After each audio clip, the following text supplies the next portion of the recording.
علامہ Iqbal Europe کے دورے پر تھے۔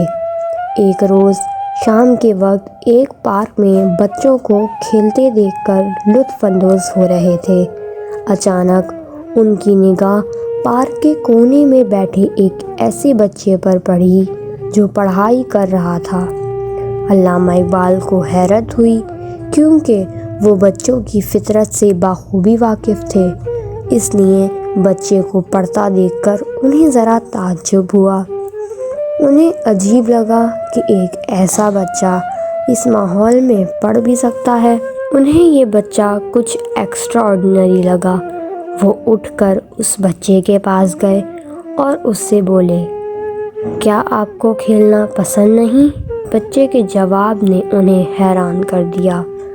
ہم دنیا میں مٹھی بھر ہیں، اگر میں کھیلنے میں وقت ضائع کروں گا تو میری قوم مٹ جائے گی۔ مجھے اپنی قوم کو بچانا ہے۔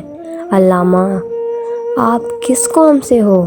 بچہ، میں یہودی ہوں، میں یہودی ہوں۔ یہ الفاظ اور یہ عزم علامہ اقبال کے ہوش فاختہ ہو گئے۔ ان کا ذہن کسی اور ہی دنیا میں چلا گیا اور آنکھوں سے بے ساختہ آنسو بہنے لگے۔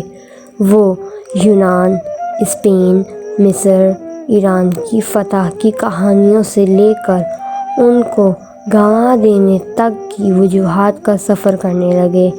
شاید دل چیخ رہا ہوگا کہ ہائے میری قوم، ہائے میرے بچے، میں تم میں شاہین ڈھونڈ رہا ہوں، لیکن عقاب تو یہودی گھروں میں پل رہے ہیں۔